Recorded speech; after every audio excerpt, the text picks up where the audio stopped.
The ageless wonder, Joe Flacco at the podium. Joe, just to be able to clinch at home, kind of the electric atmosphere, everything tonight, we've asked you every week if this is becoming a little surreal, is it? You know, it's really cool. I haven't been a part of a game, really. I haven't played in a game where, you know, every stadium has these LED lights now, so you could just turn them off and turn them right back on. And coming out of the tunnel with I don't know if people had their iPhones going or if they gave them. I mean, it was really cool, unbelievable atmosphere. So yeah, to get it done in front of the home crowd, to actually get ourselves into that next step in the season, it definitely made it extra special. Joe, it almost seemed like everyone wanted to celebrate after the first half. Was it tough? You know, the second half, was it tough for that reason? Listen, these games are all tough, and it doesn't matter, you know, who you're playing or how much time's left. It's just like, you know, these games tend to come down to the last few minutes, no matter what. So, yeah, it was a tough second half. I mean, you turn into a fan at some point when you kind of get up like that, and you just want the clock to hit zero. So you got to give a lot of credit to our defense. I know the Jets kind of, you know, moved the ball down there in the first drive, but they ended up settling for a field goal, and then you got to give it to our field goal block team. Our defense did a great job in the second half, though, not really giving those guys anything and making sure we won the game. Joe, did you hear the Flacco chants? Yeah, I heard him a little bit. Yeah. What did you think? Yeah, it's cool. I mean, just put yourself in that position. I mean, you can't deny it. It's you know, I said it from the very beginning. I mean, the city's been unbelievable. My teammates have been unbelievable, like in terms of just embracing me onto this football team. So it's all been great, and it makes it that much more special to, you know, be able to come in here and play some good football. Joe, what worked so well in that first half? I mean, you and David and Joe and that touchdown pass, Jerome, for the second one. Yeah, listen, I mean, we just seemed to have some room out there. You know, we were moving in the line of scrimmage, I felt like, a little bit when we handed the ball off. And in the passing game, there was some space out there, and guys made good plays when they got the ball in his hands. I mean, we had the first third down, and you get the ball to Dave underneath, and he goes, who knows how long, you know. And it's pretty cool when you can get a guy the ball 5 yards down the field and you can get a 35-yard gain out of it. What was kind of the reaction? I mean, you find out Amari's not going to play, you know, within a couple hours of the game. What was sort of the adjustment? You guys, you know, what was that kind of pregame conversation adjusting? You could see the wide receivers coach getting with all those guys and making sure that they had it nailed down. I threw one pass to him in warm-ups, and then he didn't take any more, and I was like, you know, nobody said anything really. Yeah, obviously you're just out there warming up before the game, and I'm like, I wonder what that means, you know.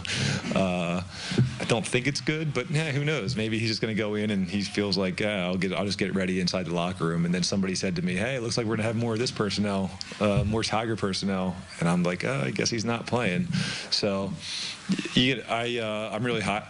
It's a shame that Elijah kind of got tackled on his head there, but I'm really happy for him, the way he stepped up tonight and had a big game for us. You know, it just gives guys opportunities to step up and show what they can do. So, you know, Amari's an unbelievable player, and we miss him anytime he's not out there.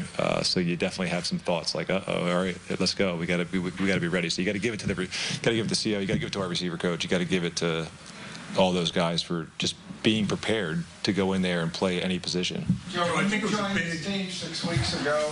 Watson was going to surgery.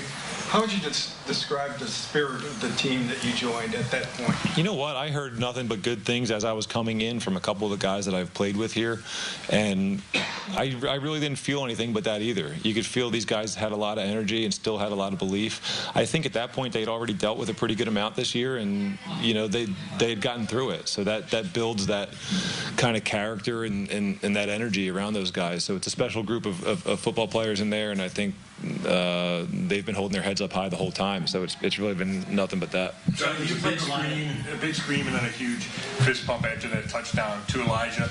Like, you just describe some of your emotions when you throw those touchdowns. I don't know. I mean, you just lose control of yourself a little bit in the moment. It's an unbelievable game. The crowd out there was just amazing. When you're in the arena like that and you just have all those people and you're doing it with your teammates, and I don't know, you're pushing towards a win to get you into the playoffs. Like I said, I think you kind of lose control of yourself a little bit, but it's just so much fun. Joe, you played a lot of big games over the years, but describe the feeling clinching a playoff berth in front of that crowd that hasn't experienced a lot of playoff football over the years. Yeah, it was special. I mean, this is obviously a very unique situation for me, so a lot of different emotions are going through my head, and just this city's been so unbelievable, and you can tell how hungry they are for, you know, good football, and they've been getting it all year. And I mean, it makes a difference to go out there and play in front of a crowd like that week in and week out. So, like, if we can continue to play good football and these guys can continue to show up like that, I mean, that's just how you build an organization, you know, year after year after year. You know, and this city, you can just tell, like, they love football, and it's special going out there and playing for them. Joe, can you talk about, you know, it was kind of a cool scene to see you being followed by 4 little Flacco number 15 jerseys, and then, you know, you spent some time out there on the field with them. How cool and special was it for you to be able to share this with, you know, with your family and have them here? Yeah, I mean, you don't know how many of these moments you're going to get. Not too many people get the opportunity to have kids as old as mine and that understand what's going on, get to witness this. And, you know, I think it's cool for them, but ultimately it's really cool for me. I'm going to remember this for the rest of my life. And it just, you know, anything that you get to do with people that you love, especially your children, they just make everything that much more special. So. Joe, 6 weeks ago, you didn't. Daddy Flacco getting it done. First player in NFL history with 250 passing yards and 2 touchdowns in each of his first 5 games with the team. Like, that would normally be reserved for, like, a rookie, you know, like, hey, he has a hot start. Well, Joe Flacco's having a hot start with the Cleveland Browns. He's 4-1 in his first 5 games as a starter with Cleveland. 1,600 plus passing yards, 13 touchdowns, and the Browns are into the playoffs. And right now, they're projected to play the Jaguars in the first round. Though the Jaguars and the Colts and the Texans are tied atop the AFC South. Jacksonville owns the tiebreaker, and there's still a path for the Browns to earn the #1 seed. It's unlikely. They'd have to win out, so they have to beat the Bengals next week. They have to the Ravens lose out. They also need the Dolphins to lose their Week 18 game against the Bills. This week, Miami and Baltimore play against each other on CBS.